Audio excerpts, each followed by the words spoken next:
Wednesday, February 4th, 2026, and it is 11:04 a.m. Present at the moment is the Vice Chair of the Committee, Dana Huna, also Trustee Galutaria, Trustee Akina, Trustee Hulu Lindsay, Trustee Luana Alapa, Trustee Kalea Kaka, Trustee Kioni Souza, and myself, giving us the quorum. And I'm officially calling the meeting to order. Okay, I want everyone to know that this meeting can be viewed via live stream on OHA's website at www.oha.org/livestream. For those joining us on Zoom to testify or listen, please note that we are using the webinar platform rather than the Zoom meeting format. As an attendee, you will be able to watch and listen to the proceedings. If you wish to testify on a specific agenda item, please follow these steps. Raise your hand to indicate that you would like to speak. We will change your status from attendee to panelist when it is your turn. This may take a few seconds, so we appreciate your patience. As a panelist, you will be given 5 minutes to speak. You have the option to turn on your camera and unmute yourself to provide testimony. When recognized to testify, you are to speak to the agenda item that is currently being considered. If you address another topic, the chair will issue a warning. Should you continue to speak on matters outside the agenda item, your speaking time for the agenda item will end. Once you have finished testifying, please mute yourself and you will be returned to attendee status. In addition to this, we would like to ask everyone to please silence your mobile phones. Okay, with that out of the way. So also supporting us is Crane Akina and Melissa Winahan. And also joining us today is our COO, our Kapunui, Keishan Kikina. And I will now call Keishan to the table to introduce the other administrative supporting staff for this meeting. Keishan. Aloha kakaya kakako, mahalo nui Chair, Vice Chair, and Trustees. With us from administration this morning and in attendance and support of this meeting, we have our Interim Administrator, Chief Executive Officer, Summer Silva, our Investment Director and Interim CFO, Ryan Lee, our Budget Chief, Grace Chen, our General Counsel, Everett Ota, our Director of Community Engagement, Lisa Von Sikona, our Grants Manager, Chantel Belay, and our IT Systems Engineer and Administrator, Daniel Santos. Mahalo. Thank you, Keishan. Also joining us online is Chair Kaheli's also has joined us. So with that, let's see. So members, I'm going to take the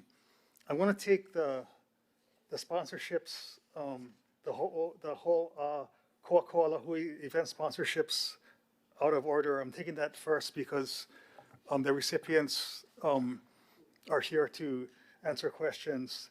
So if you would, with no further objection, I will. Is there anyone signed up to testify on the action item BNF 2602, approval of OHA funding for Ko'ako'a Hui event sponsorship awards for the fiscal year 2025-2026 quarter 4?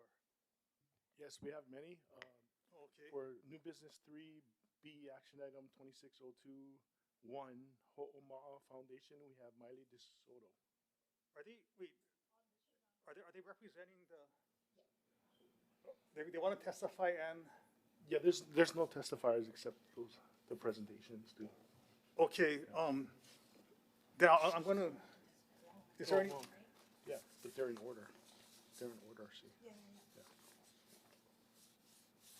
I'm going to have them, I'm going to have the recipients be part of the, I want them part of the discussion so they can be asked questions during the discussion. Yeah, so is there anyone wanting to testify that's not representing the organizations? I don't believe so. Okay, so with that, members, I'd like to can you put the motion, I want to put a motion on the table before we begin. Is it just, I want to put it on the screen and then I'm going to make it.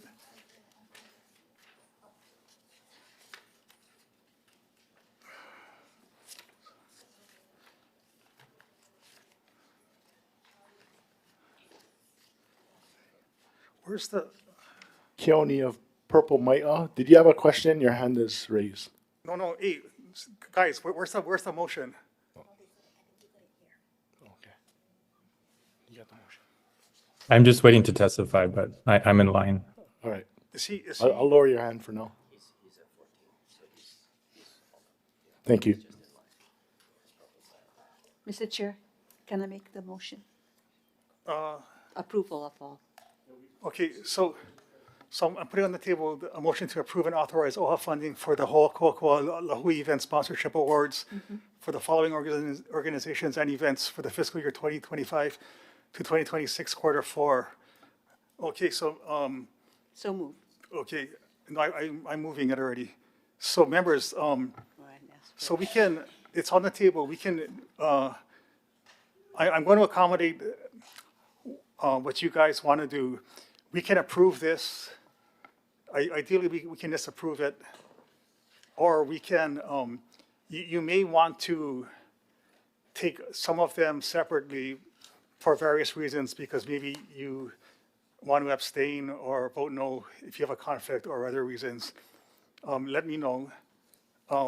If you have any questions or if you want to amend any of these, let me know also. Hey, can I get a pen? Oh, thanks. So in the meantime, I will defer to Keishan to call any staff that if they want to give a brief discussion or on these grants. Mahalo nui, Chair. I'd like to call up Chantel Belay to speak on these Ho'oko'oko'a event sponsorships.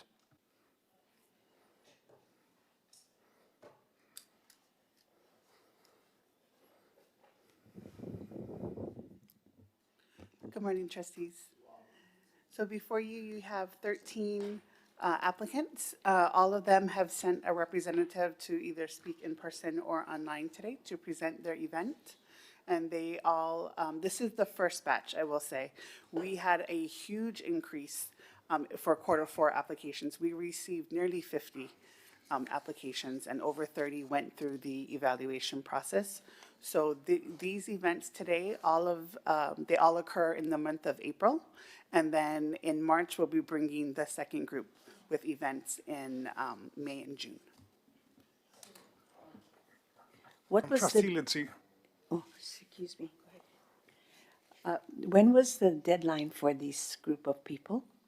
The deadline for this was December 5th.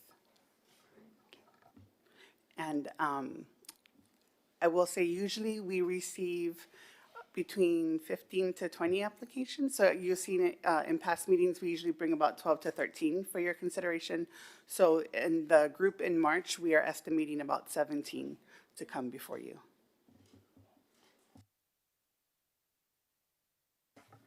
Okay, so members, we have all the recipients here.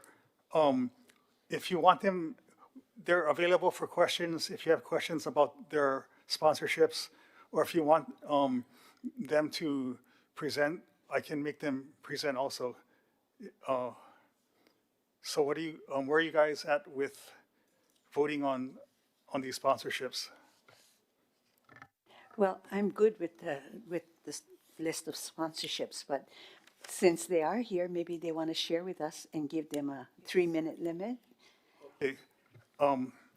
So what I'll do is I'll give them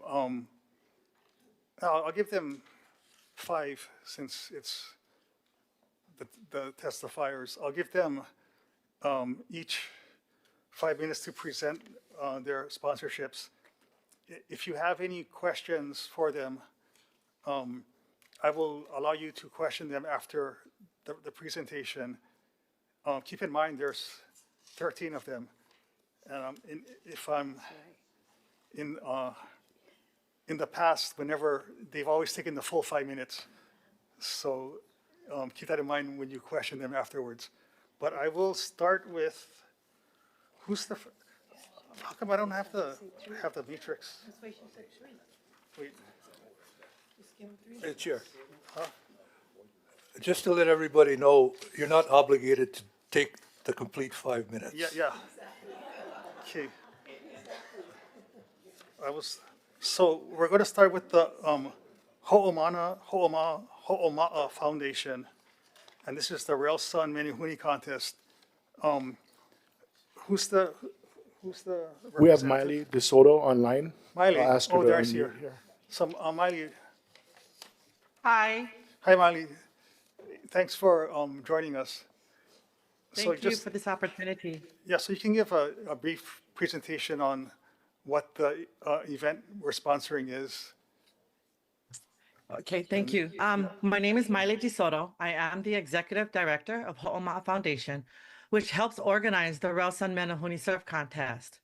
Mahalo for the opportunity to provide testimony today and for recommending our event for sponsorship support. The Relsan Menehune Contest is a youth surf contest held in Makaha that honors the legacy of Auntie Relsan, who dedicated her life to caring for the ocean, her community, and our keiki. The contest is rooted in Relsan's legacy and supported by the Relsan Educational Fund, and Ho'oma'a Foundation assist with organizing operations and programming to ensure the event can serve the community safely and successfully. It is truly a collaborative effort to continue Auntie Rel's legacy for our keiki. Last year alone, we served 249 keiki, along with their families and support networks.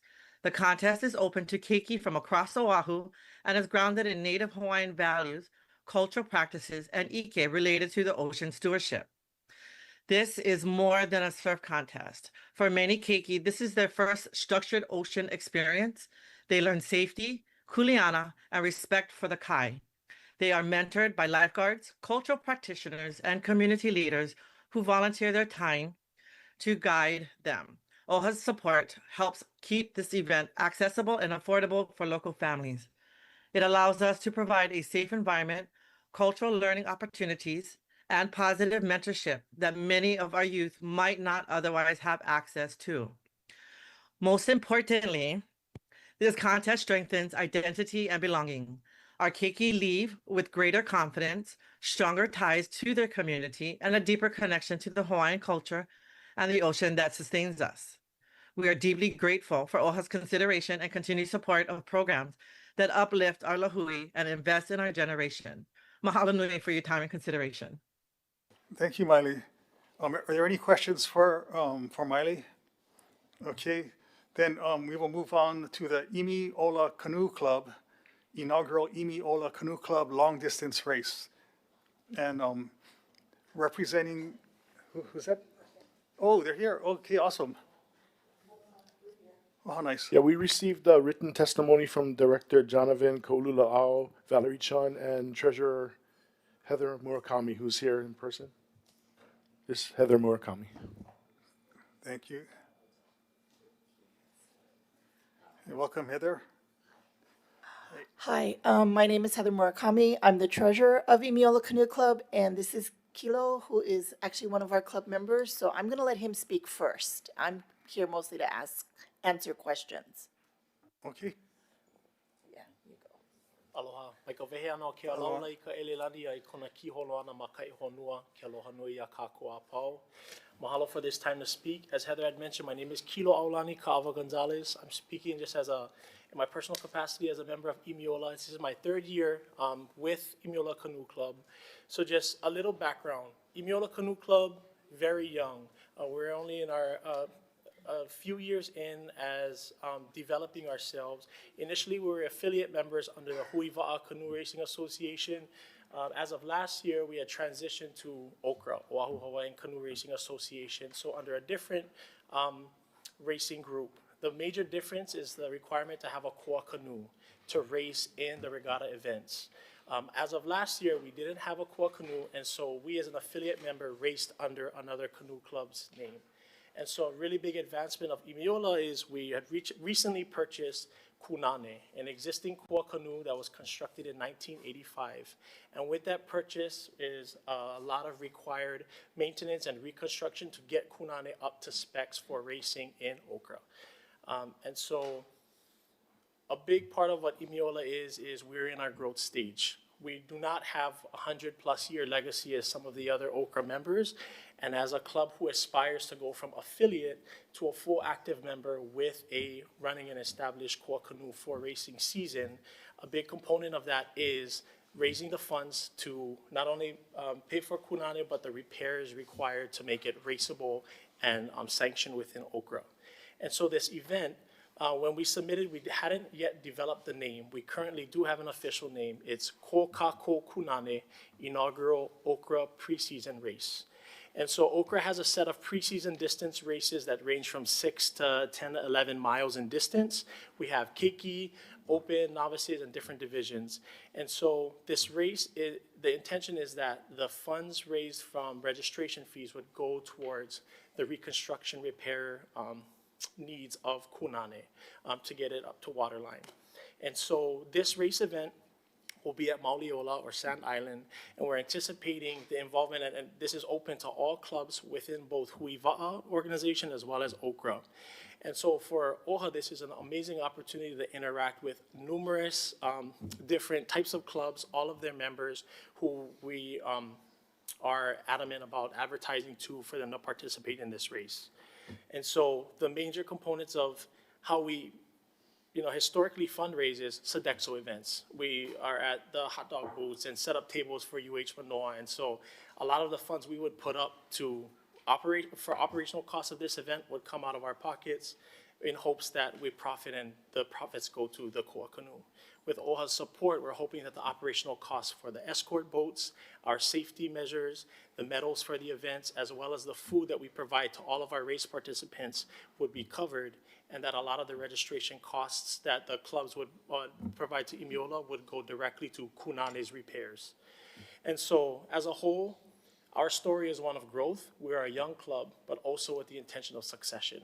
And a big part of succession is ensuring we have a core canoe that's operational and in place, that our club can use for generations, that from youth all the way to our master's divisions and everyone in between can have an opportunity to race in an organization as an active member.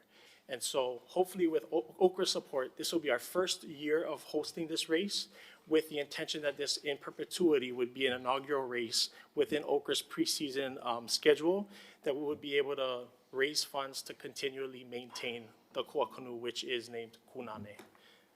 Heather? Okay, so he did a great job, right? But he's very humble. What he didn't tell you is part of our growth is, I assume all of you know Molokai to Oahu races are the Super Bowl, the World Series of canoe racing. In 2024, we sent one junior boys crew. Part of our growth last year was in 2025, we sent 4 crews, of which Kilo was in our inaugural open men's crew. We sent junior girls, open women, and our junior boys went again. I'm mostly here to answer the technical elements. I wanted to tell you a story about a friend of mine from the North Shore. Her family runs a canoe club. They have a core canoe. She means no disrespect to her parents, but she told me one time, I think I come after the canoe, And it's that level of investment that your canoe becomes a member of your family. The canoe club is a family. The canoe, or the core canoe in particular, Kunane, becomes the heart and soul of the club. And so, yeah, sometimes the people come after the canoe, but not in a bad way. And we want our youth, our novices, people who come to our club to understand that Kunane is our heartbeat. He is, he's the soul of our club. He is the reason that we keep on racing all the time to honor both the traditions. And there's my 5 minutes. Thank you. Peace out. So members, are there any questions for them? Trustee Akaka. Aloha. Do you folks have perhaps a paiki ai ole kekahi vikio o keia wa'a? Konane? Oh, I have maybe one, a singular one. So he came from Big Island, and there's this technical boat term called waterlining. So we waterlined him to realize that so what the funds are doing, he's seaworthy. He's seaworthy. He's just not race ready, or if he was a car, he's not street legal. Okay, so that made sense to some people. So I don't actually have a picture of him in action, and I know our application at the time didn't. We can send you one, I promise. Thank you. Yeah, thank you. Mahalo. Okay, if there are no further questions, One question. Trustee Galutario. Yeah, what's the distance? What's starting point, ending point? So we'll start at Mauli Ola. We haven't actually developed the entire race course. Chances are we'll start at Mauli Ola, go out the big channel at Kalihi, go east, hook a left, and go towards Diamond Head. Set a buoy somewhere out there, and it's a point-to-point race. Turn on the buoy and come back. That's probably short course. Long course, go Diamond Head, maybe go a little west, and then come back in the channel. So maybe our race is in April, so that's fairly early in the racing season. So we don't want to kill anybody too early on. So maybe 6 for the short course, 8 to 10 for the long. Okay, thank you. Okay, thank you guys. Try looking for a photo. If I find one that I can show folks. Okay, members, I'm going to take Hanai Kai Ulu Maku'u Cardboard to Soil. Oh, that's cool.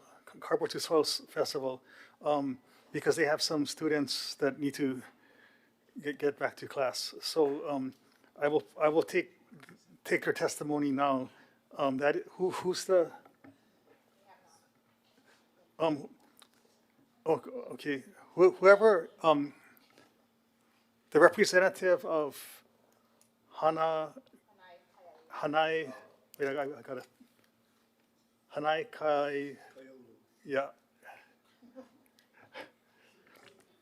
Can you guys hear me? Yes. Alrighty. Well, aloha, my name is Kiara Cleverhill. I am a senior at Nanakuli High School on the island of Oahu, and I am a youth leader for Hanai Kaya Ulu. And I just want to give a big thanks to OHA for your guys' time and for your guys' consideration. And I also want to mahalo for allowing me to present to you guys. So the event is called Cardboard to Soil Festival.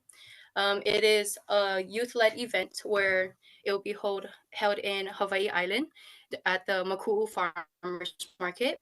And what happens is the community members can drop off cardboard, and in exchange for their cardboard, we give them fresh produce donated by local farmers. And in return, farmers will receive the shredded cardboard to use as mulch, composting material, or bedding, etc. And this also helps create a closed loop win-win system where waste becomes resource, food returns to families, and farmers reduce their operational costs.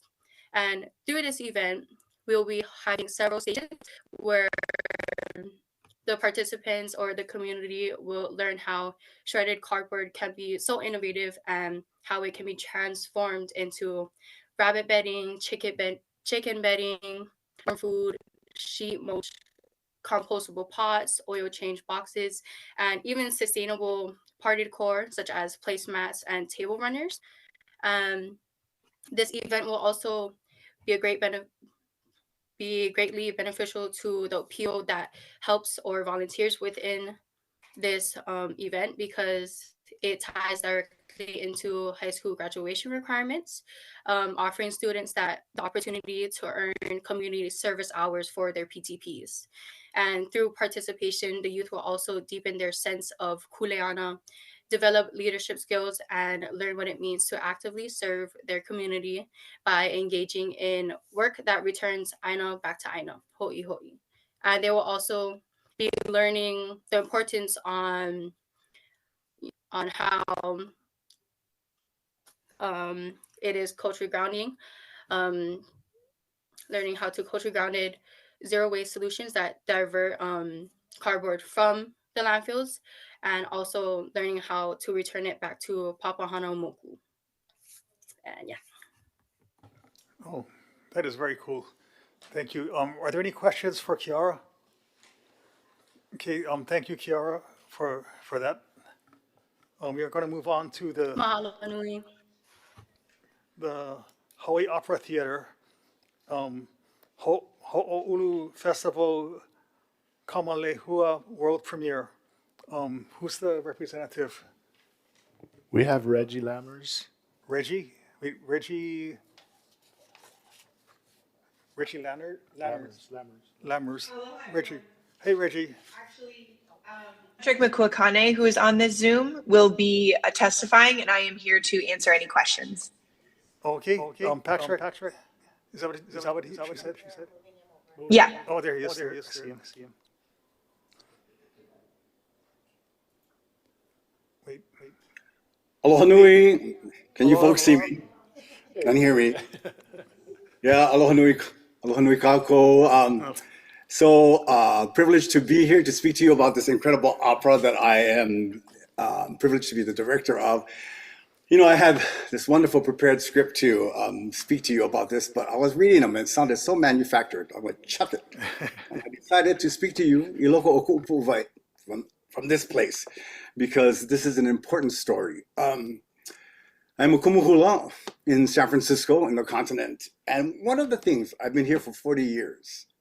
And one of the things that I've learned about being here in the continent is that when I look at my other friends who are from other ethnicities or other nations, be it German, Italian, Saudi Arabian, Popolo, whatever, I have noticed that no one speaks as passionately about their homeland as us Native Hawaiians. No one speaks to that place, that intangible place that defies logic and reason at times, as to why we are proud to be from this special place. And I think about, why is that? And I'm sure many of us have different reasons. But as a storyteller, I think one of the most important reasons for me is that we have these stories from our kupuna and the work that they did that inspire us today. And this is one of those stories of Timoteo Ha'alilio, who was chosen by Kamehameha Paea to be a close companion for his son, Kauikeaoli, grew up close friends, secretary, and eventually he was the one who was responsible for achieving Hawaii's recognition as an independent sovereign nation at a time when there was gunboat diplomacy and Kauikeaoli was worried about what's going to happen to this nation. And so he asked Timoteo to do this for him. And Timoteo told him, ask me anything but this. I don't want to leave Hawaii. I don't want to do this, but I will do whatever else you ask. And he told Timoteo, you're the only one that I can trust to do this important work.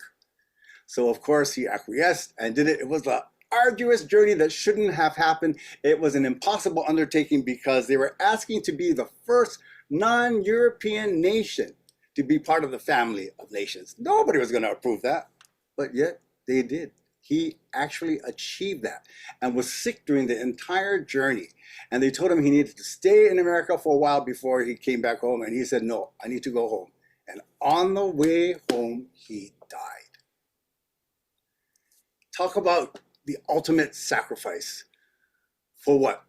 For being a Hawaiian patriot. And today when we hear the word patriot, well, I don't know about you, but for me, the word patriot is sullied by the sort of shenanigans that's going on with the current political environment. That's all I will say, and I know you folks know what I'm talking about.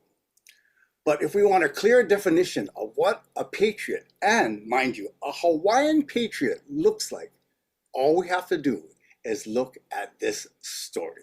It is operatic in theme. I didn't have to turn it into an opera. It's already an operatic, a themed story. And it is driven, the whole vehicle is driven by three Kanakas, and that is Herb Mahilona, who composed the music, Victoria Newbone, award-winning playwright, who wrote the libretto, and myself as the director, all collaborating to tell this story. That was almost relegated to the dustbins of history, if not for the courageous and monumental efforts of my dear friend Kauisai Tudua, who with her work in Hawaii Ulu was able to piece together this story after decades of research, because every young Hawaiian should know who Timoteo Ha'alilio is. And here we are at this junction of time where we get to tell his story in one of the most highest sort of expressions of art form known to man, a freaking opera, an opera. Now, I think the highest form of expression in art is hula, but luckily this opera has hula. So we're going to be able to tell this story in a way that has never been told before. And it has global impact. This can be told all across the world. And wouldn't you know, just so happens, one of the most internationally acclaimed baritone singers is a native Hawaiian. This is a native Hawaiian-driven vehicle that will tell a story that no one knows about, that is essential to who we are as Native Hawaiians. It gives us an understanding of what Aloha Aina is, because Aloha Aina didn't come from just love of the land. It's all intertwined with the Hawaiian kingdom as well, all of it. In these places which I mentioned earlier, this sort of like intangible place that sort of defines our pride of being Hawaiian. This is one of those stories. And there are many, I'm going on and on. Did I reach my 5 minutes yet? Anyway, many other things are associated with this weekend. I'm bringing in the kids, and then we're having master classes and whatnot. But for me, the most important thing is this amazing story that needs to be told and shared with everyone around the world. And we are using a medium which has global implications. And I'm thankful for your support on behalf of the entire team at Hawaii. Okay, thank you, Patrick. Are there any questions for Hawaii Opera Theater? Okay, well, thank you, Reggie and Patrick, for joining us. Aloha nui. Thank you. We will move on to Institute for Native Pacific Education and Culture, Preschool, Here I Come. Who is the representative for that institute? We have Sonoe Marfil. What was that? Sonoe Marfil. Sonoe. I can hear you. Here, aloha.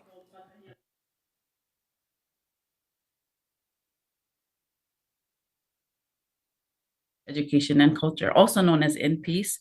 Mahalo nui for your time and for allowing us to come and testify. Our project is really really an opportunity for us to create a foundation for our babies. Preschool Here I Come is an event that we have been doing for the past 4 years.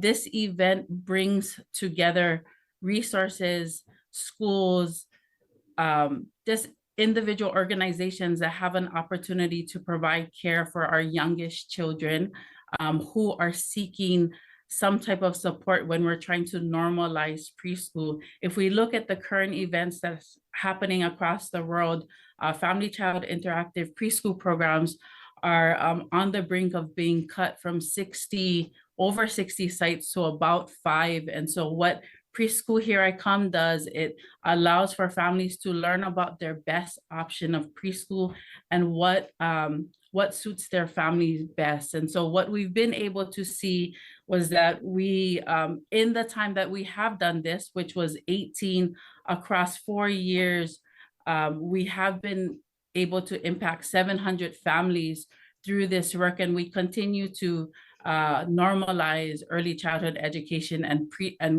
entering into preschool. And so this is what our event is going to be. It would be here on Oahu, specifically in Nanakuli on the west side of the island. And so we are looking forward to bringing together our community and our resources in celebrating early childhood education and preschool development. Oia vale, mahalo nui. Thank you. Are there any questions for Sonoe? Okay, thank you, Sonoy. Then we are moving on to Owili Kalai Hawaii Youth Council Launch Advocacy Summit. And I will turn this over to, is it Kavika? Is Kavika the guy? That is correct. Okay, Kavika Urakami. Urakami. Aloha kako, honorable trustees and members of the Budget Finance Committee for Office of Hawaiian Affairs. My name is Kavika Urakami. I root from Hilo Paliku, Aupua'a of Umama and Moko of Hilo, Hawaii Island. I represent Avili. Mahalo nui loa for the opportunity to testify in strong support of the recommended sponsorship for Kalai Hawaii Youth Council Launch and Advocacy Summit. This is a huge investment to uplift Hawaii Island youth through a deeply needed, culturally grounded advocacy initiative. Kalai Hawaii is a cohort-based summit series that meets twice weekly over 4 weeks, designed for youth from middle school through young adulthood. This program exists because we see a critical gap. Our youth are being asked to inherit enormous challenges around well-being, education, aina, and community resilience. Yet, too often, they are not given the pathway to influence the system shaping those realities. Our youth should not only inherit our challenges and problems, they deserve to inherit our knowledge, our tools, and solutions to shape something better. Kalai Hawaii is different from traditional youth leadership programs because it is not only about confidence or service, it is about building an ongoing youth advocacy and policy council rooted in Hawaiian identity, trauma-informed history, and real civic participation.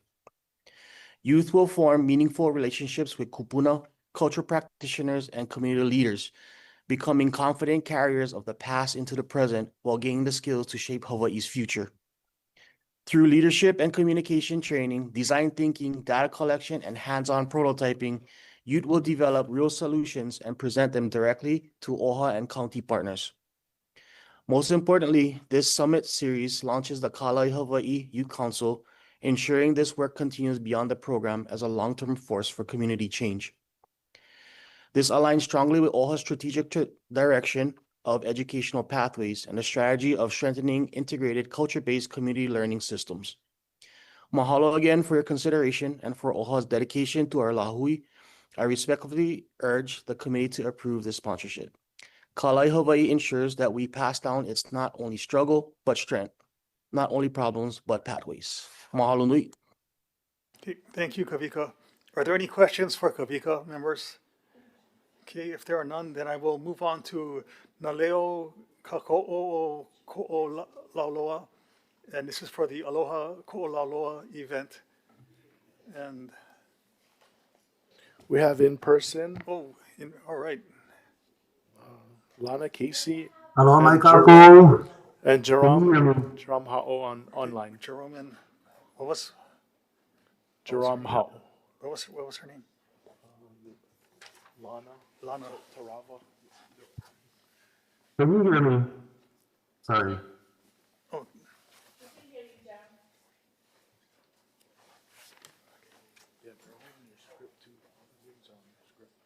Oh. Okay.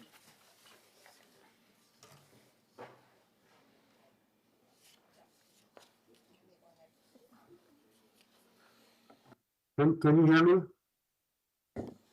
Yes, we can hear you. Okay. Yeah, you're good. Oh, good.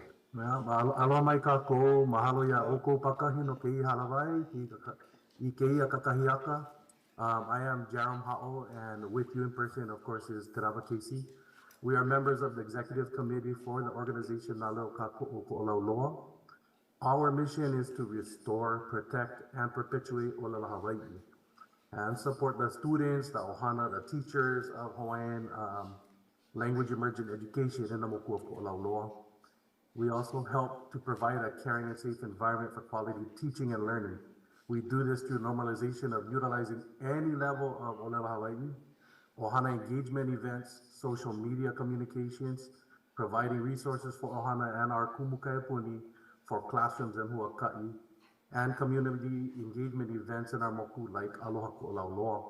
Aloha Ko'olauloa has been crucial to restore, protect, and perpetuate Olala Hawaii, and ensure resourcing and funding to continue to do so in our moku. Trustees, aloha. Aloha. Ova o te rawa kisi no haula mai au. I'm here to represent Aloha Ko'ololoa to you all.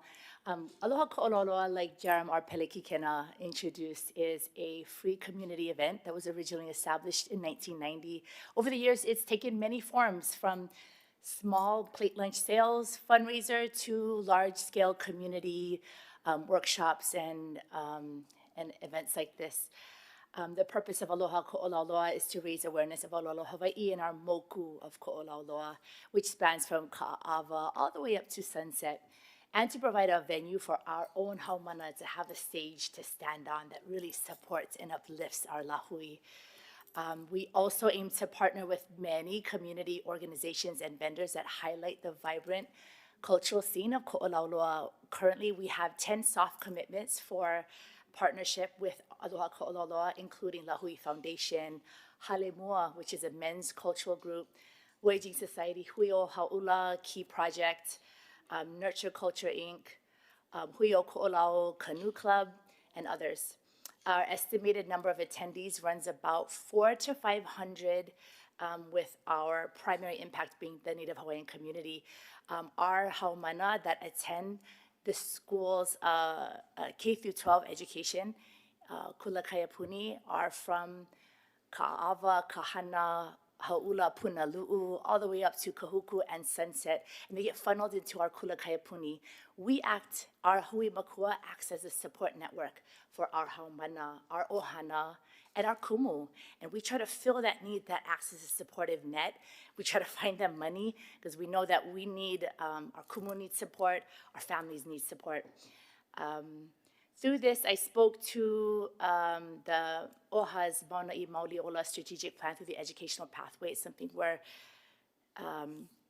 passionate about, which is, again, to provide a platform for our students to really stand on and to say, Olelo Hawaii matters and that they're supported in this effort, but also to highlight the effort of our ohana, because we know these students cannot make it on their own. We have to be able to support one another. In doing this, our community impact hopes to be that we will raise the visibility of Mo'omeheu and Olelo Hawaii in our moku, hopefully to provide that student, right, more support, community engagement that is uplifting and it feels organic and nurturing so that they are a part of our community in an impactful way.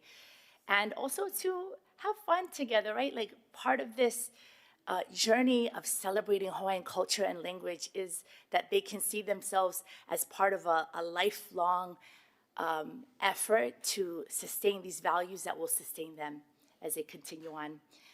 We also spoke to 3 of OHA's strategic foundations, Ohana, Mo'omeheu, and Aina in our grant application, again, to support and sustain culture and language, to support our families and our students, and to celebrate mele, oli, hula, and many of the cultural workshops that we hope to put on through our event, which includes opena net throwing, poi pounding, poi tasting, halimua demonstrations, and more. And so our event is really geared towards celebrating Hawaiian culture, celebrating our students, and at a critical time such as this, where so much of our culture and language is under attack, we feel like these events help us to bring us together in a positive and uplifting way. Mahalo.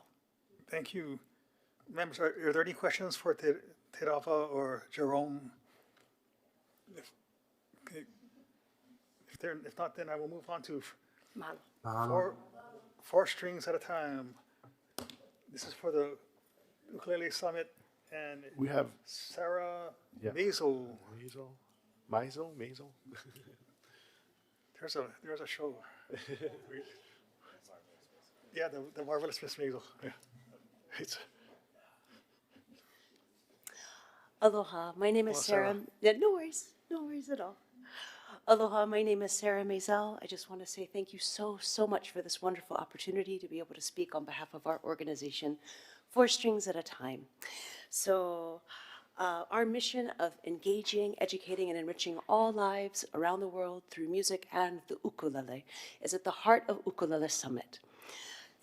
This is also an amazing event that is in partnership with Windward Community College. It is a 100% free community event. It's all day. We host all day ukulele and olelo Hawaii workshops, as well as live stream the main stage performances of keiki and professional groups. We also have several family activities on the great lawn of the campus as well. And as a sweet treat, we also offer free shave ice in the afternoon. So when we initially did our application, we've actually had several more teachers added to our roster. So for ukulele instruction, we have Dr. Kamwelo Kimokeo, as well as Jeff Peterson, Alan Akaka, Herb Ota Jr., Brian Tolentino, Jody Kamisato, and Abe Lagrimas Jr. For Olelo Hawaii, we actually have the honor of having Dr. Kalehua Krug joining us. Yes. We also had Kawai Kapua Kalani Hewitt joining us last year. We have offered him an invitation again this year, and we're just waiting on the confirmation from him. One of the things I did want to bring up with you folks is for your sponsorship, we actually would love to have OHA be an active part of Ukulele Summit. So I have actually reserved some of our Olelo Hawaii teaching slots to possibly recommendations or a member of OHA who might want to come and actually teach classes at Summit. We also have, as far as our keiki groups, I actually have a fair amount of keiki groups listed, including Kamehameha Schools, led by Kala'e Kamarillo, Kaimuki Christian, Ukulele Hale, Nāmaka Music, Kapena School of Music, and I'm very excited to have Makaha Elementary's after-school ukulele program performing for us as well. Yes, so it's a wonderful event. We are so incredibly blessed, and thank you so much for your consideration for sponsorship. One other small thing I did want to add is on top of, of course, having logos and everything shown on screen during the live stream, as well as print on all of our printed materials, we also wanted to offer the opportunity for our professional film crew to come in and actually interview someone from OHA so that you can share your message in our pre-show before the live stream. Thank you, Sarah. Are there any questions for Sarah? No? Okay. Thanks again. Mahalo. So we're moving on to Hawaiian Community Assets, and I think it's Damayanti Fernando. Is that who's doing it, or is it, Jessica Kaneakua. Jessica. Mahalo. I'll pass this off. Aloha, everyone. Mahalo for having us here. I'm going to pass this off to Damayanti Fernando, actually, our Director of Programs. Okay, sorry. All good. Aloha. My name is Damayanti Fernando, and I'm the Director of Programs for Hawaiian Community Assets. Mahalo for the opportunity to share with you details of Project Maka'ala and why it is so important to our community. Hawaiian Community Assets, founded in 2000, is Hawaii's largest HUD-certified housing counseling agency and a trusted Native Hawaiian-led nonprofit. HCA delivers culturally grounded financial education, one-on-one housing counseling, and in 2024 alone, we served 7,306 individuals, and nearly 60% were Native Hawaiian families. We supported 26 families into homeownership and improved housing situations for close to 4,000. HCA is requesting funding to support events in the project Maka'ala that will take place from April to May 2026. This project is a series of events focused on kupuna financial scam, fraud, awareness, and education. April is National Financial Literacy Awareness Month, so our hope is to time this event during a period of increased public awareness around the issue. As we know, fraud and scams targeting kupuna are on the rise each year. Millions of elderly fall victim to some type of financial fraud or confidence scheme. Kupuna are often targeted because they tend to be trusting, polite, and at times fearful. And they usually have financial savings, own a home, have good credit. All of these factors tend to be very attractive to scammers. So through this project, we hope to have community gatherings, panel discussions, a film screening, resource fairs and how-to seminars. And HCA aims to educate and empower kupuna to remain alert and aware to the prevalence of scams, to understand resources available to them before and in the unfortunate event of a financial fraud. And then we hope to partner with kupuna communities on Oahu and eventually segue into future potential statewide endeavors. With OHA's support, this project will advance policies, programs, practices that strengthen Ohana abilities to pursue multiple pathways towards economic stability. This project supports kupuna in becoming more financially literate, supports kupuna learning skills and tools to prevent being exploited financially through a scam or fraud, will directly contribute to their ability to maintain economic stability. We are assured that by educating and empowering kupuna, we will also yield to the benefit of this knowledge being passed on to their children and grandchildren. We thank you for the opportunity and consideration. Mahalo. Okay, thank you, Damayanti. Are there any questions for either of them? Okay, thank you once again. Let's see where. Oh, we're on 10. Okay, so we're moving on to Boys and Girls Club of Hawaii, Project Hope, and Patty Kauhane. I will call on Patty Kauhane. I thought I saw her. There she is. Patty. Trustees, mahalo for this opportunity to provide testimony. My name is Patty Kauhane, and I'm Boys and Girls Clubs of Hawaii's president and CEO. Project Hope began as a listening initiative in the summer of 2024 when the Waianae community was rocked by a devastating increase in violent crime. As a youth center who serves 400 school-aged youth directly through our club and an additional 300 through outreach services, we immediately saw the negative impact these crimes had on our families and our own employees. Waianae is a small community where residents are connected at many levels, and the violent crimes were creating stress, worry, and often anger among our keiki, opio, and ohana. We gathered with our youth members in smaller peer groups to allow them a safe space to talk about what was happening in their community. We listened, encouraged participation, we did not judge, and we did not offer solutions. The intent was to allow them to vocalize whatever their feelings were and hear what they were worried about. We provided them with a platform to uplift their voices. The listening sessions were a positive success, and the youth were interested in continuing conversations and expanding the dialogue with thoughts on what safety means, how important their community and home are to them, and why their voices are important, as well as what steps we could take to help. What really struck home to us was how aware these youths are and how they understand how crime happens and how criminals access tools to commit crimes, such as illegal firearms. Additionally, what we saw from all ages was an authentic and passionate love of their home and their culture.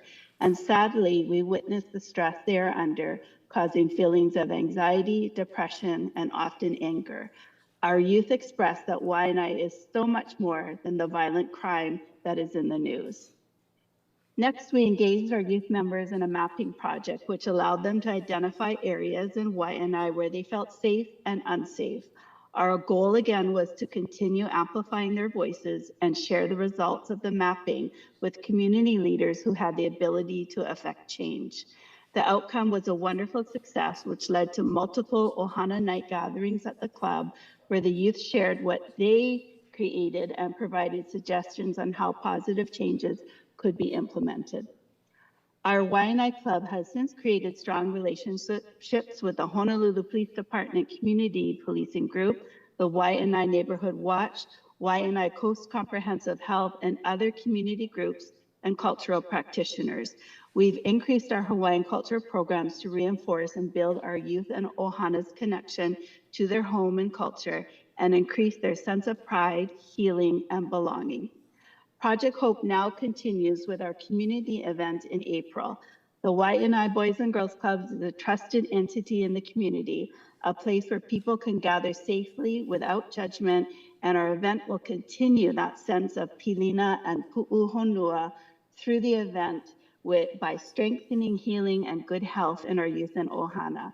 We will offer cultural activities, interactive stations, Ohana-centered workshops, and youth-led presentations, including sharing the mapping project. By mobilizing youth, Ohana, and community partners to address safety and healing together, the event increases community-wide access to culturally aligned interventions and strengthens the protective factors that contribute to long-term Native Hawaiian well-being. Mahalo nui for your consideration and for this opportunity to apply for support. Okay, thank you, Patty. Are there any questions for Patty? Okay, as there are none, I will move on to, are we on the Pu'uvai Native Hawaiian Healthcare System? And this is for the Na Pu'uvai Ho'ike Mana 2026. And Landon, is it? Yep, Dr. Landon Opunui also provided written testimony yesterday that was disseminated. Aloha. OHA trustees and members of the Budget and Finance Committee, kalamai for not being able to testify in person today. I'm juggling my kauka hats, also seeing patients on Molokai this morning. My name is Landon Opunui, and I serve as the Executive Director at Na Pu'uvai Native Hawaiian Healthcare System. Mahalo for the opportunity to be here today to speak in support of our proposed event sponsorship for Ho'ike Mana 2026. Ho'ike Mana 2026 represents the third consecutive year of this community event on Molokai. Over the past 2 years, it has grown into a dependable and well-attended community gathering. Ohana come together not only to access information about health services, but also to reconnect with one another. Our Ho'ike Mana community event is about uplifting the mana of our lahui. The event creates an accessible, culturally grounded space that brings together preventive health services, fitness and nutrition education, and community-based learning opportunities. Participants are able to receive health screening with clear pathways to follow-up care, engage in kiki to kupuna health activities, and connect with more than 15 community partners offering health, education, and social services resources. This event is closely aligned with OHA's Health Outcomes Strategic Direction, which focuses on strengthening Hawaiian well-being across physical, mental, emotional, and spiritual domains. For Molokai, where geographic isolation and limited access can create real health challenges, gatherings like Ho'ike Mana play an important role. They support early engagement and care, reinforce cultural connection as an important contributor to health, and strengthen community resilience. This funding would represent continued investment in a proven, community-driven initiative. Na Pu'uvai approaches this event with careful planning, fiscal responsibility, and strong partnerships to ensure that OHA funds are used effectively and in direct service to community benefits. Na Pu'uvai is grateful for OHA's ongoing partnership and commitment to Native Hawaiian health and well-being. Mahalo for your consideration and for your leadership in supporting community-centered, culturally grounded initiatives across our lahui. Mahalo. Okay, thank you, Dr. Landon Opunui. Are there any questions for Dr. Landon? Okay, as there are none, we're moving on. And just for information, so the Hawaiian Historical Society, which their event unfortunately got rescheduled to a different quarter, so they are not on the sponsorship matrix that's on the motion on the table right now. But we will move on to Palehua Conservation Initiative, and this is for the Kikumu Ola, the Kikumu Ola, and representing them is Liz Fujii. Liz, please come to the table. Aloha, thank Aloha, you Liz. so much, trustees, for making the time to hear from us today. And to all of the community members who are presenting, April sounds like it'll be a great month, so thanks for supporting all of this. And thank you for the grant reviewers for recommending support for Ke Kumu Keola, supporting Native Hawaiian Plant Month at Palehua. My name is Elizabeth Fujii. I'm the Executive Director at Palehua Conservation Initiative. We formed in September of 2023 to revitalize natural, cultural, and community resources in a dryland, mixed music and music forest in the Waianae Mountains. We're located in the Ewa Moku and Ahupa of Honolulu. We currently steward 20 acres of forest across 9 kipuka and 3 cabin lots. So we're caring for a watershed, native plants, habitat for endangered birds, snails, and pollinators, culturally sensitive areas, and uplifting event spaces. Ke Kumu Keola is a community event celebrating native plants as sources of health for land and people, cultural connection, and kinship. We're bringing together cultural practitioners, educators, conservationists, and ohana for hands-on learning centered on plants, seeds, soils, water, crafts, and malama'aina. We are planning to serve families in Ewa and Waianae through guided learning stations, demonstrations of cultural practices that arise from pilina with plants, a guided interpretive hike, a workday, and a plant giveaway. Palehua is culturally significant, ecologically sensitive, and pretty rugged in many areas, so we are gradually taking steps toward broader community engagement and access. Your support will help us to ensure comfortable and supportive conditions for kupuna and practitioners, and a welcoming environment for families to engage as they want to throughout the day. And also provide modest support for our collaborators who do so much in the community and they don't expect anything in return. The event aligns with OHA's strategic priorities, Aina, Mo'o, Meheu, and Ohana, through Aina-based education and cultural practice throughout the day. We hope to strengthen a sense of identity, well-being, and kuleana to care for the forest. This area represents some of the most vulnerable and threatened ecosystems in Hawaii and on Earth. Restoring this forest is going to take 7 generations, and your support will take us a step forward in weaving together community, culture, and conservation at Palehua. Thank you. Okay, thank you, Liz.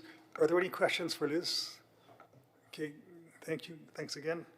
We're moving on to Purple Maya Foundation, and this is for the Hawaii Cooperative Hui Gathering. And joining us is Keone DeFranco representing the Purple Maya Foundation. Keone, go ahead. Can you hear me okay? I can hear you. Thanks. Aloha mai, Chair and committee members.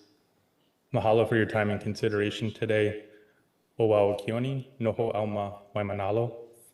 I'd like to start by just taking a quick moment to say that I'm freaking stoked to watch the Timoteo Ha'alilio play. Mahalo nui e kumu mark. Watching our Renaissance happen in real time makes me so proud to be Kanaka. Mahalo to all of our previous testifiers for such wonderful events, Maikai. This is what we're able to accomplish with the limited resources we can access today. Imagine if the state legislature properly funded OHA, the full 20% of the public land trust revenues they are constitutionally required to provide, and as advocated for in OHA's House Bill 1358 from 2025. Maybe we should be asking for 40%. We would support OHA upping the ante. But I digress. Mahalo nui for the opportunity to speak today in strong support of the Hawaii Cooperative Hui Gathering and the funding being requested through the Ho'a Ko'ako'ala Hui sponsorship program submitted by the Purple Maya Foundation, which I represent today. This April 30th, 2026 gathering in Waimanalo is about rebuilding an economy in Hawaii that works for our people, rooted in Oiwi values of Laulima, Kuleana, and Aloha Aina. In May 2025, over 50 Oiwi cooperative leaders, farmers, food producers, and community organizers from across Hawaii came together for the first ever Pai Ainawai cooperative gathering. This convening, co-organized by the Purple Maya Foundation and partners, confirmed something powerful, There is real momentum to build cooperative businesses as pathways for economic sovereignty, food security, and vai-vai, community wealth across Hawaii. Participants shared clear needs for technical training, legal and financial guidance, shared infrastructure, and stronger pilina across our islands. From that gathering emerged the Hawaii Cooperative Hui of over 80 members, which has been offering free bi-monthly virtual workshops, trainings, and panels, and the vision for a second annual gathering in 2026, with the intention to build a Hawaii Cooperative Federation of Kokua and support for this Hui moving forward incubated inside of Purple Mai'a Foundation. The upcoming Hawaii Cooperative Hui gathering, which will bring together nearly 100 participants, most of them Kanako Iwi, for hands-on learning and cooperative governance, financing, policy, and ecosystem building. It will strengthen pilina, support new and existing cooperatives, and move forward a collective strategy for an Aina-based regenerative economy. This work directly aligns with the Office of Hawaiian Affairs Strategy 8 to cultivate economic development in Hawaiian communities, and Outcome 8.3 to operationalize indigenous economic systems rooted in Native Hawaiian values.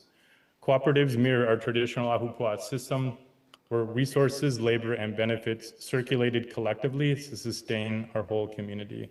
By supporting this gathering, OHA is investing in an economic future where wealth stays in community, workers share ownership, and businesses serve people in Aina, not outside extraction.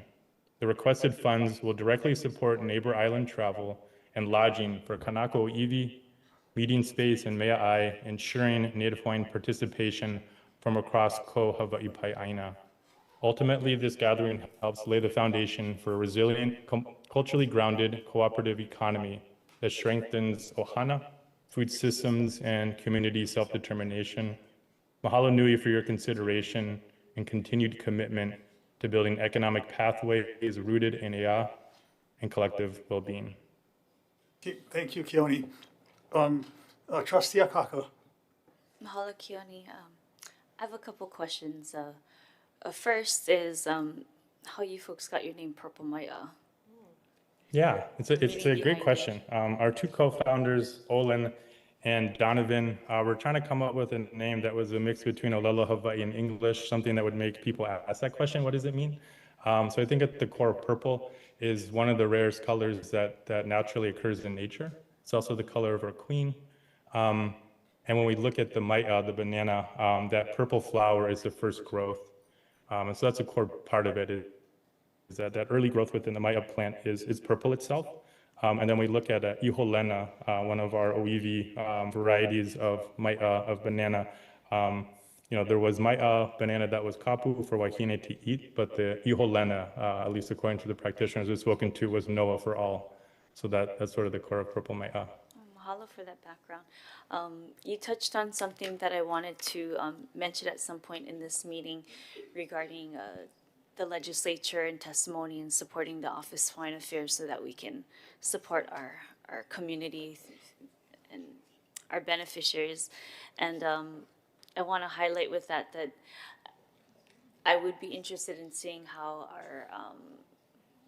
our grants department and those that oversee our sponsorships and that process, if we could include when it comes to the correspondence, if whether the group is sponsored or receives grants or not, if they're open to being included in a list of those that we kahea upon when it comes to testimony at the legislature and various matter that really we need to really draw attention to.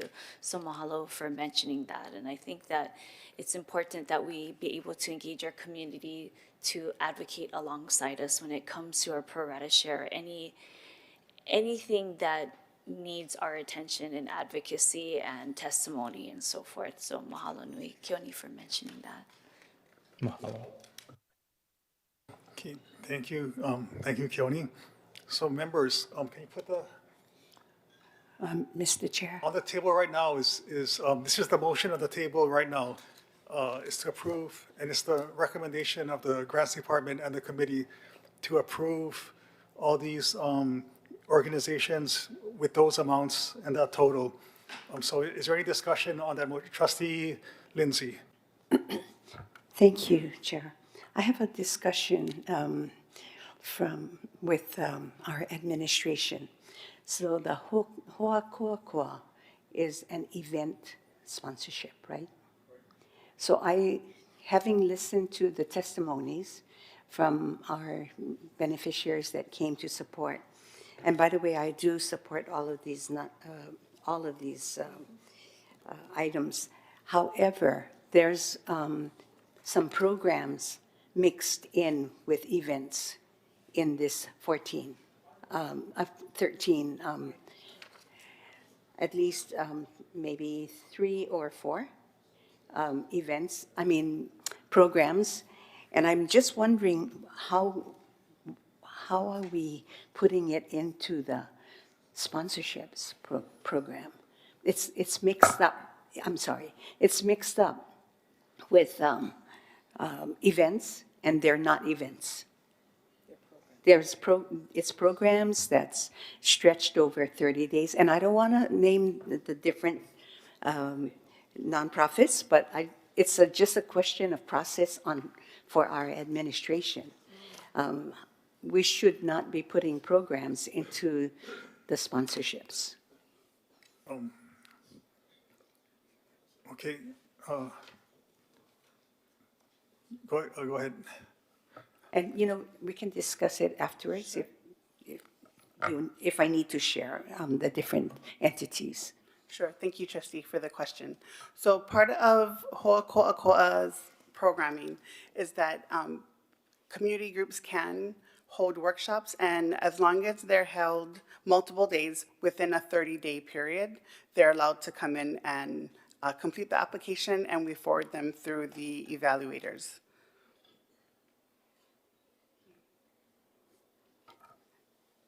I accept your explanation. I may not agree with it, but I accept it, and we can discuss it later. Trustee Souza. I just want to add to that, Chair Emerito, because I brought up the question to Chantal as well, because I identified an organization, I'm not going to mention the name, that we are providing funding to, who supposed to be doing that anyway. Yeah, and so they kind of cleared it up. I think that funding was removed at a certain point, and they're distributing other funds for us, which does not include workshops currently. So I think that may be one of your questions. That was definitely one of mine. So, mahalo. Okay, members, is there any more discussion on the motion? And by the way, so this is the motion right here. Is there any questions or discussion on this motion? Okay. Yeah, actually, Chair, before we move on, we are going to just be prefacing to all of the trustees that we have 2 inquiries right now that we're going to be following up on, and we will have more information as it comes to light in tomorrow's BOT meeting. Oh, okay.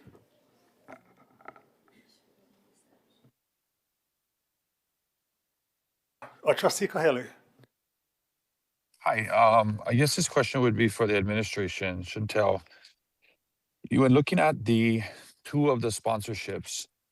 One of them is for Purple Maya, and the other one is for the Boys and Girls Club. When looking at the scoring sheets for both of these sponsorships, the suggested amount for Purple Maya was $11,215 or $11,250, which was also the Boys and Girls Club. They both scored an 83, but Purple Maya is being awarded $15,000. Can you just help me understand the comparison between the 2? And when I compare the Purple Maya's estimated attendance and estimated Native Hawaiians, and the Boys and Girls Club estimated attendance and estimated Native Hawaiians, the Boys and Girls Club has a higher amount of attendance and Native Hawaiian attendance. Both again scored an 83, and were recommended for $11,250, but Purple Maya has been awarded $15,000. So just trying to figure out the thought process there with these 2 sponsorships. Sure, thank you for the question. I think what we're looking at here is we moved the process to fondant, and so we have some bugs to work out, but the attachments may not be the most accurate reflection of the scoring. So for Purple Maya, the scoring actually came out to a 46 and 45 by the evaluators, which when the evaluators recalibrate may not be saving accurately. So they actually have a higher score than the Boys and Girls Club, which came in at a 43 and 40 with the evaluators. So they would get the 75%, and Purple Maya received in the 100% tier. But is that being accurately presented in the materials before the board, or is that an internal clerical error or issue? Yes, that might be internal. I can follow up right away on the forms. We had some issues with, during the recalibration period, the forms were not saving, even though the evaluators were going in, repeatedly saving, it still wasn't reflecting accurately. So I will bring the corrected materials right away. Okay, well, how about we do this? I mean, I'm happy to support it in the committee today, but when we bring it in front of the board for final approval, I'd like to have the accurate scoring sheets for both, both of the sponsorship applications, and make sure that it's accurate and that we're awarding the right amount. I mean, we could always make an amendment if you do identify a discrepancy at the final approval at the board meeting, but I just wanted to highlight that for today's purposes. Yes, thank you. We'll bring that forward. Okay, thanks, Chair. Okay. Is there any other discussion? So before I vote, I want to make sure it's up.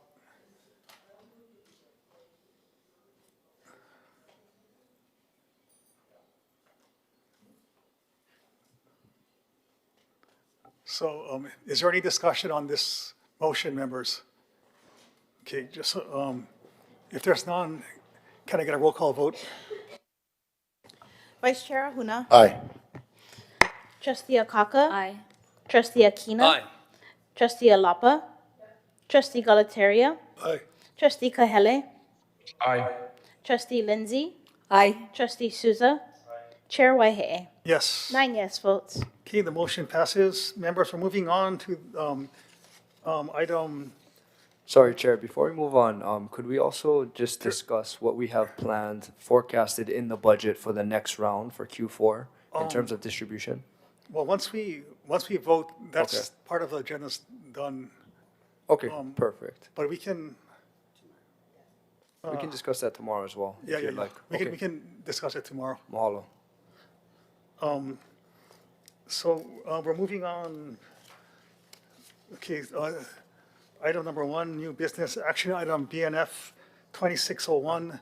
So I'm going to put on the table, I move to approve, a motion to approve a $500,000 budget for the permitted interaction group.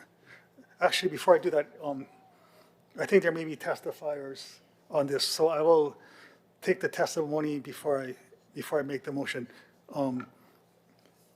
I'll call Jermaine. I think Jermaine Myers, I know, wanted to testify on it. So I will call Jermaine to the table. Is there anybody else? Okay.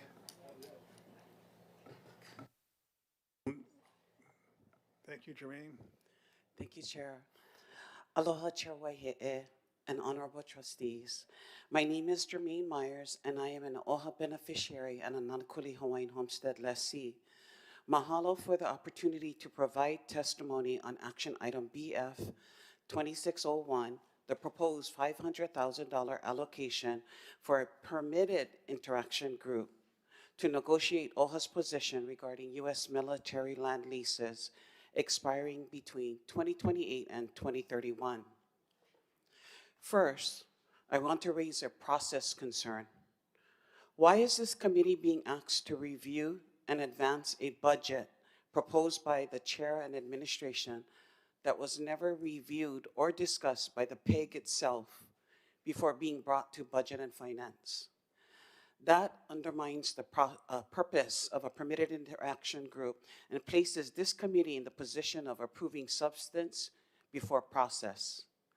We have seen this pattern before, including the rushed $14,500 budget request that came before this committee just 2 days before an OHA employee holiday party. Budget urgency should not replace planning or transparency. During last week's meeting, Chair Kahele referenced the fiscal year 2026 National Defense Authorization Act, stating that Section 2831 empowered OHA and DHHL to speak for Native Hawaiians in military land lease negotiations. That statement is not accurate, and it's important to correct the record. On October 9, 2025, the U.S. Senate passed S2296, its version of the fiscal year 26 NDAA. Section 2831, as passed by the Senate, authorized the Secretary of each military department to pursue land exchanges or leases involving State of Hawaii lands, including limited monetary or in-kind consideration and lease terms of up to 50 years.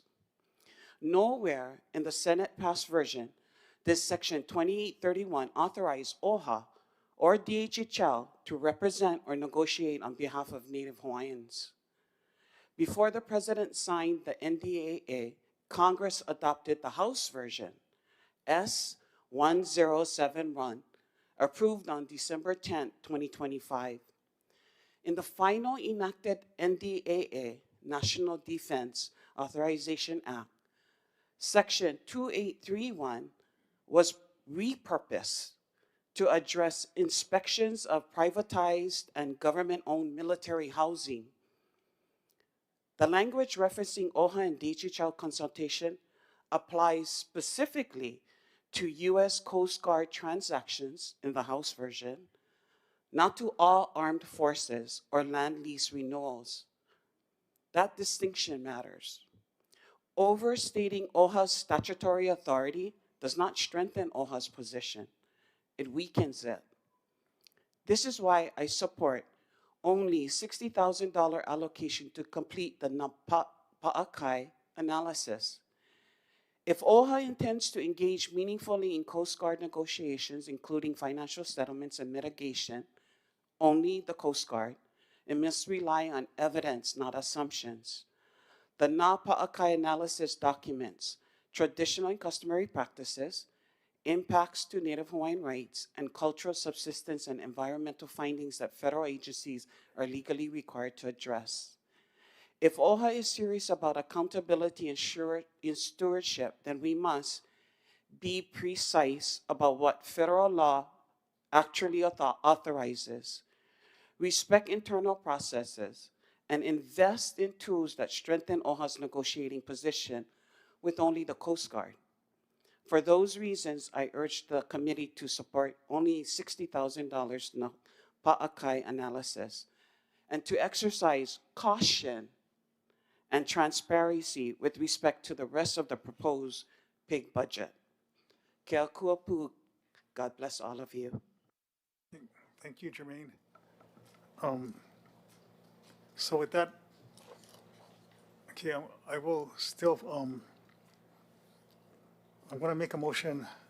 I'm going to put the motion on the table to approve a $500,000 budget for the permitted interaction group established by OHA Action Item 2518 on December 18th, 2025 for the purpose of negotiating the official position of the Office of Hawaiian Affairs regarding U.S. military land leases scheduled to expire between 2028 and 2031 with the U.S. Army, United States Air Force, U.S. Navy, and NASA. That's the motion. Oh, what the heck? Wait. Oh, wait. Which may include as appropriate.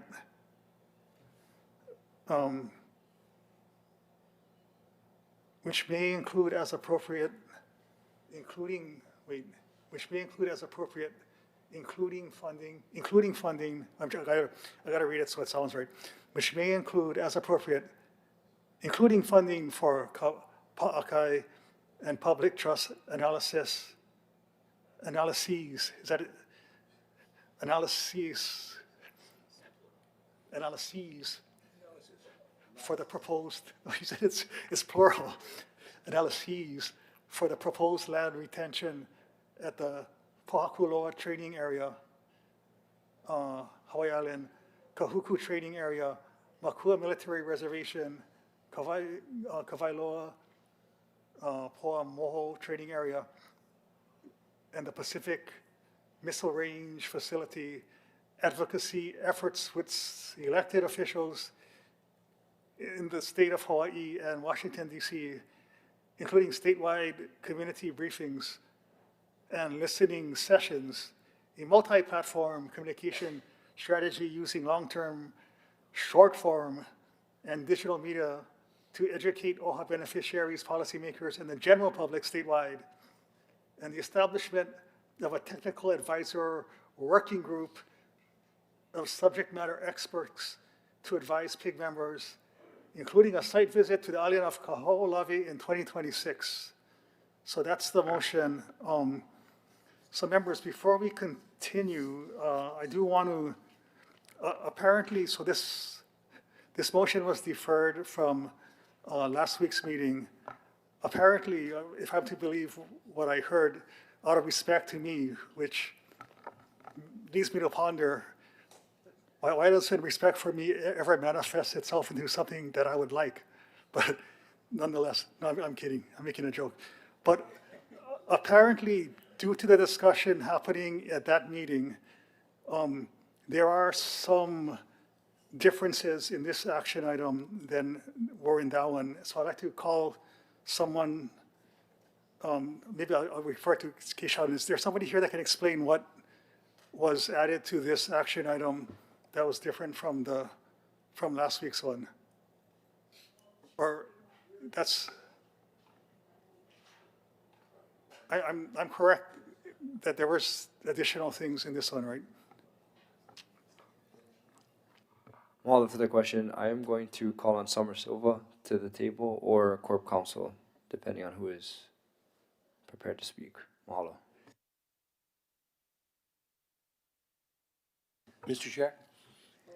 Trustee Aquino. Could we have the wording put up on the monitor again?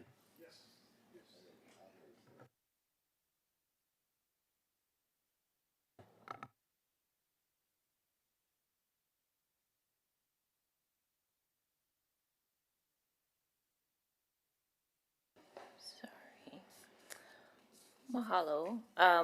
So the request from last week was to provide more detailed information around the budget and to be very as specific as possible. And so in some of the efforts to speak to that particular concern and address what could be approximated, because this budget is an anticipatory one, and so we're trying to be as planful as possible in real time, but then also leave some room for adjustments, and also adjustments both on the upper end of the scale and also adjustments that maybe we don't need to undertake. So there's room for both, but in very sort of summary terms, we just provided more detail in the tables. Okay, thank you. Is there any discussion? I guess you guys, wait, is there anyone's, Trustee Alapa?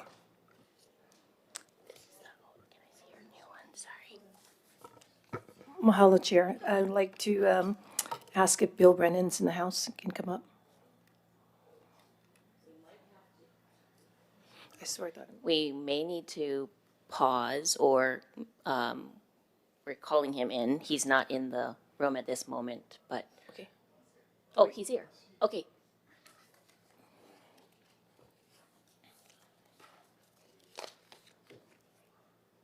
Thank you.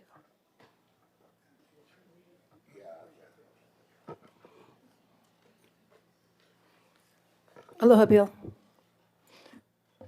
Aloha, trustee. Yes, so I have a question regarding their multimedia platform in regards to the TV broadcasts and so forth, videos made, promotions and so forth, social media. Now, my question is, do you have already designated folks to be in this video? Would it be any of us trustees? Would it be people of expertise from certain background that would be applicable to being in these videos? No, not yet. We'll be consulted, we'll work with a production company to put something together, but we would need approval before we would take those steps. So yeah, we have not, generally speaking, we have some concepts, some ideas that we want to make sure are included in a program like that, but we haven't gotten down to the details that you're referring to yet. So once this goes through, then you folks obviously will be working on it and getting back to us as to who'll be participating and so forth. Of course. Okay. Yeah. I'm just thinking because, it's an election year, so. Oh, yeah, no, that'll be part of the consideration, I'm sure, yeah. Okay, thanks. Thanks for the questions. Next, I'm going to call on our chair, Kai Kahele, to speak on this behalf. Chair Hi, Kahele. Chair. Thanks so much for recognizing me. So first of all, I want to mahalo the administration for their hard work over the last week and really the seriousness and the charge that they took from the trustees at last week's BNF meeting to provide more detailed information on the various different expenditures and proposed categories of expenditures that would be made through the PIG's effort over the next year. One of the things that was in the action item that the board adopted in December, just to remind all of us, which the board approved, was that a budget be brought in front of the Budget and Finance Committee in the first quarter of 2026, and that it address the 6 specific measurable directives that the negotiating PIG was tasked to come up with. The negotiating PIG did meet. In concept, I discussed with the PIG members a budget that would meet the directives of the board's action item in December. And this is the budget and the proposal that is in front of us. The opportunity to gain feedback in an open session with the other trustees who are not part of the PIG is exactly why we have to go through this process. And so the request was for more detailed information, and that is exactly what the administration did. And so I want to thank them, especially Grace and Bill and Lena Ala and the advocacy team for really diving into specific details of what these trust funds would be used for in a multi-pronged approach and strategy as we approach this military lease lands issue that's the Office of Hawaiian Affairs is facing. If we as a board feel that this is one of the most consequential land issues of our generation, then we have to apply the right strategy and dedicate the resources to do that. The strategy and executing that strategy doesn't come without cost.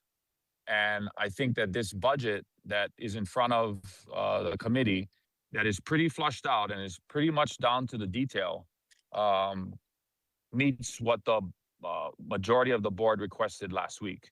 I'd also emphasize this is a year-long strategy and approach. It's a multi-pronged effort that does a bunch of different things.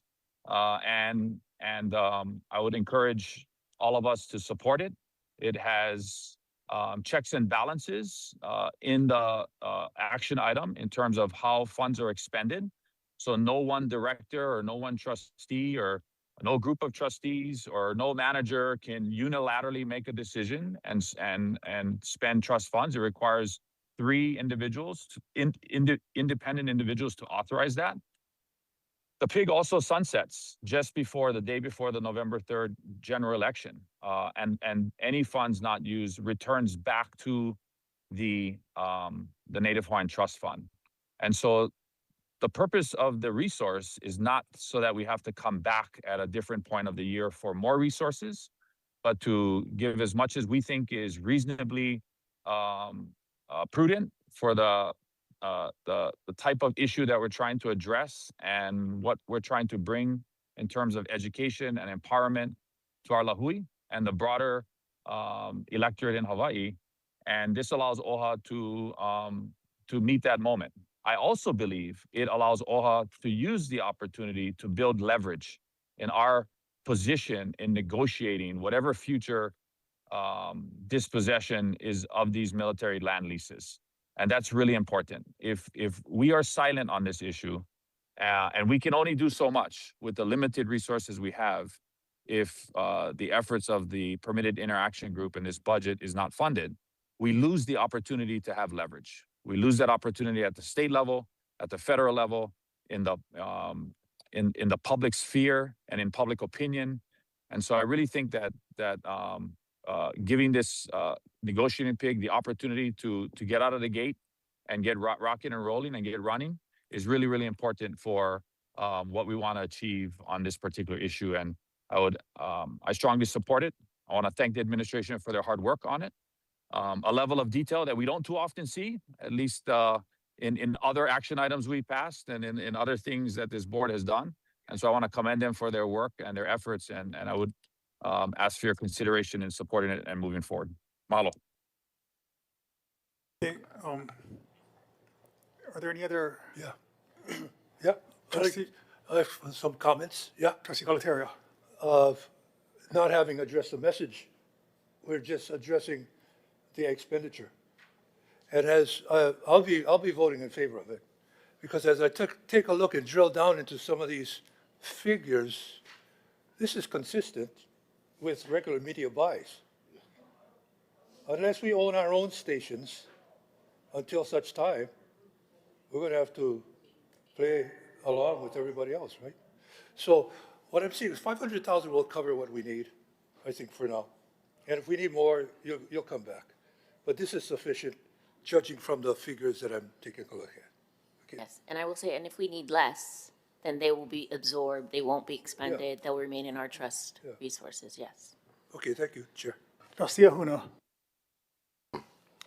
Yeah, I just wanted to offer up some comments. You know, attending all these meetings that's been happening on the military leases, it's the beneficiaries who have mentioned to add a little budget for this pig committee. And also last week, Uncle Walter Riddy came here, and these are the guys on the front line. So I'm here to support it. Thank you. Trustee Souza. Hello, Mr. Chair. You know, I'd also like to show support for this action item. I will be voting in favor of it. And, you know, last week a comment came out about, you know, we should seek advice from our beneficiaries, see what they think. There's a number of $500,000 that was thrown out by Uncle Walter. I talked to another beneficiary who said $1 million. So I was coming here today to make the amendment, but you know, we're having a hard enough time passing $500,000. So I'll just stick with the $500,000 for now. Thank you. Oh, good. Is there any other discussion? I'm curious. So we're going to, just because I wasn't here last week, the plan is we're going to get the PIG's recommendation before we proceed with doing all the kind of media and lobbying things. All those expenses happen after that recommendation comes out. Okay. Okay. Trustee Akaka. Mahalo. In this multi-platform communications breakdown, at the very bottom, it mentions OHA Composed Advocacy Mele Production. If you folks could elaborate on that. You know, this is this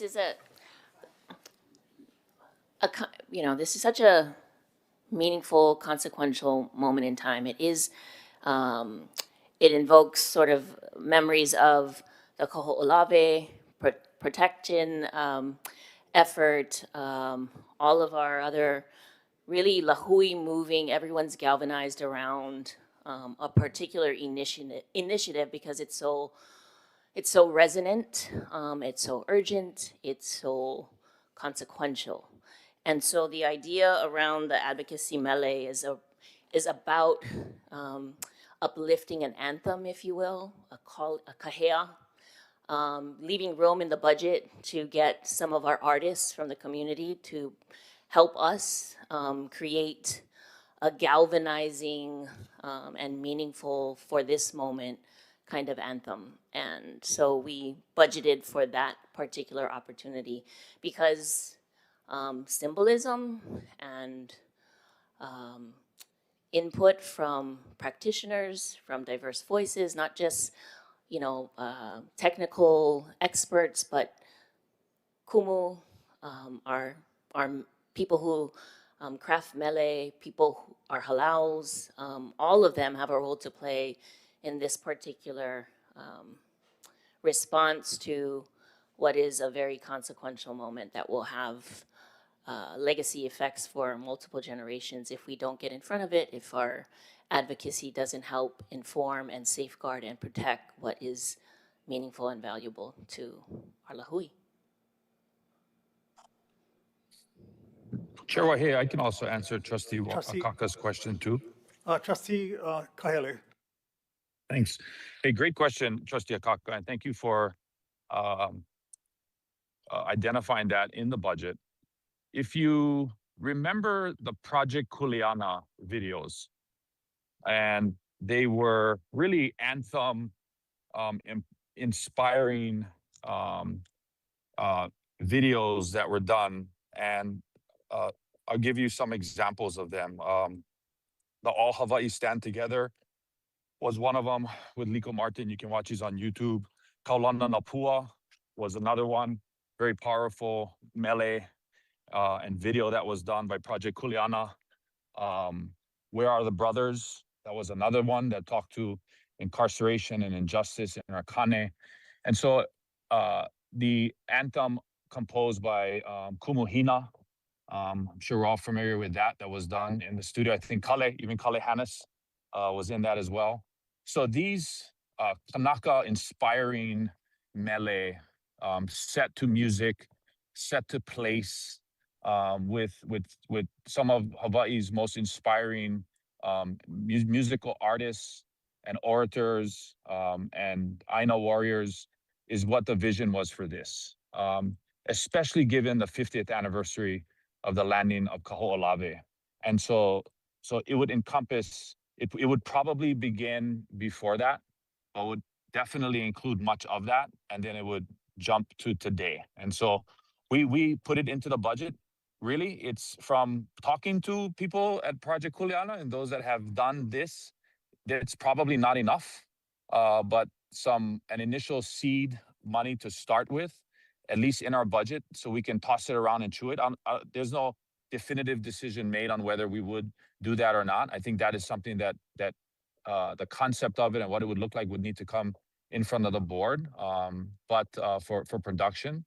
But it's in there because we think it's important and it can serve as a rallying cry for our people, and bring people together around this issue. So thanks for the question and allowing me to clarify that expenditure. Yeah, OHA used to produce television programs like with the Kamakakoi series where we would feature different event causes. So it's not, like this wouldn't be out of character for things we've done in the past. And it might be, if it succeeds, we may want to continue this kind of thing with other types of issues. But my only hesitation is like hiring a lobbyist, because I don't have good feelings about spending money on lobbyists, but that could be necessary. But anyway, Trustee Alapa. Thank you. This is in regards to the advocacy budget. B, Maui to Kaho'olawe travel. and it was 25,000 set aside, but there's 25 persons going. Do we have an idea of who they are? Or is that including us or other people outside of us or combination? I can also answer that question. Thank you. So I definitely think that I would like all trustees to be able to attend. I know our vice chair, who is also a member of the Kaho'olawe Island Reserve Commission, is planning an opportunity for us to go to Kaho'olawe in the summer. I also want to be mindful of the Protect Kaho'olawe organization and their area where they malama on Kaho'olawe, because I really feel like being able to see both aspects of Kaho'olawe is very important. I said last week, I for one have never been there. And so I'm really looking forward to this opportunity. Beyond the trustees, I also, obviously our key members of our technical advisory group, people we think are really important, would be able to take us there. I know maybe the vice chair can speak to Kirk's limitations on how much people can go based on Kirk's numbers and how much they can accommodate there. The PKO is a little bit of a different animal in terms of, I have heard you need to like swim in from the boat to the beach, and it's much different than the Kirk camp. But my goal is that we can all experience this, and it can help us frame ourselves in how we approach this particular issue.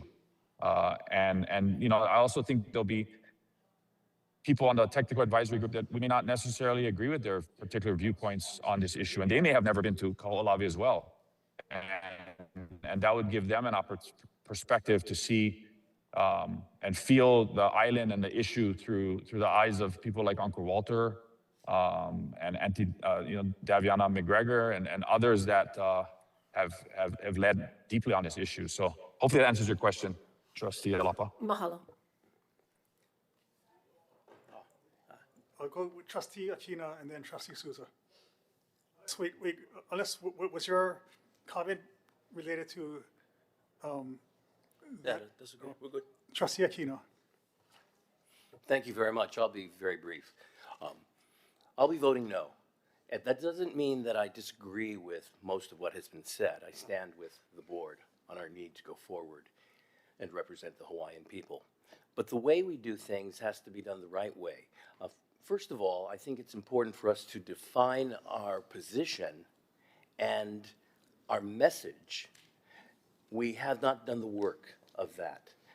Secondly, I think it's important for us to set the right precedent in budgeting. We are now again doing ad hoc budgeting. We are justifying the budget by saying that there's extra money left over that has not been spent on filling positions, which we have defined as essential positions for OHA. The money is coming from what was not spent in the last 6 months of 2025 because we weren't able to find the employees to fill the positions that we've set as priority. And that's been called surplus. I don't think it's surplus. It had an intention. So it's in goodwill that I'm going to withdraw my withhold my yes vote, but I hope we can go forward with that. I also apologize that because of scheduling today, I'm going to have to leave. Unless someone else wants to say anything, I'll call for the question. Trustee Souza.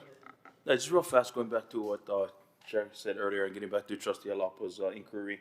It's actually 21 travelers to Kaho'olawe, not 25. And it's broken down in the packet. Thank you, administration. And also having conversation recently with Mike Naho'opi'i, we're looking at least 15 members. So like when Summer mentioned earlier, the numbers could also change and the budget could change as well. We may not need the entire budget, but we want to provide opportunity for as many as possible from OHA. 50 years, right, advocating. Uncle Walter really, a lot of our trustees and administration hasn't stepped foot on the island. And OHA has a seat at the table on the Kaho'olawe Island Reserve Commission, which I'm fortunate to sit in, and Chair Merida was in before. And so I think we should understand our audience, know what we're talking about. We don't want to throw out numbers or not support something. We got to know what we're talking about. And so visiting Kaho'olawe, to me, is a big part of this budget. So mahalo. Okay, Kapahana. Yes, and I just wanted to be able to respond pointedly to your thoughtful and deliberate message. First, it's always been my understanding, and continues to be, that this board is united in supporting the advocacy effort. And I think the one nuance is that if we're going to engage in meaningful consultation, it actually takes some funds up front in order to allow for the community to inform our final decision-making position or statement. So the investment of funds up front allows for consultation to happen so that the PIG, and by way of its recommendation to the full board, isn't predetermining its position or its statement. It's actually being informed by all of the kapa'akai analyses that we have to pay for in advance to get the recommendations out of that. That it has to happen with each of our pai'aina visits with community in order to get their recommendations and inform our decision. And also no different than the site visits at Kaho'olawe, what lessons we can learn from there, or what kind of expertise we can learn from the assembly of technical experts whose time and travel and lodging need to be compensated for. So we are in agreement that advocacy is at the heart of this particular initiative, I think. But in order to reassure our community that OHA has not taken a predetermined stance, that it is still an evolving decision-making mode that will be informed by the feedback of our lahui, we have to make some initial investments before we come to that crystallized statement or position. Thank you. Okay, if there's no further discussion, and Trustee Aquino wanted to call for the question, so let's do a roll call vote on the motion. Vice Chair Huna. Aye. Trustee Akaka. Trustee Akina. Ole. Trustee Alapa. Trustee Galataria. Trustee Kahele. Aye. Trustee Lindsay. Trustee Souza. Aye. Trustee Chair Waihe'e. Yes. Trustee Akaka. Aye. Trustee Lindsay. Kanalua. We have 7 yes votes, 1 no, and 1 abstention. Okay, the motion passes. Members, we have one last thing. Can I get a motion to adjourn? Okay, can I get if there's no discussion on the motion to adjourn, can I get a roll call vote? Ahuna. Yes. Trustee Akaka. Aye. Trustee Akina. Trustee Alapa. Yes. Trustee Galataria. Aye. Trustee Kahele. Mahalo, trustees. Aye. Trustee Lindsay. Aye. Trustee Souza. Chair Waihe'e. 8 yes votes. Next meeting will start at 1:15, members, 1:15, ILM committee meeting. Mahalo.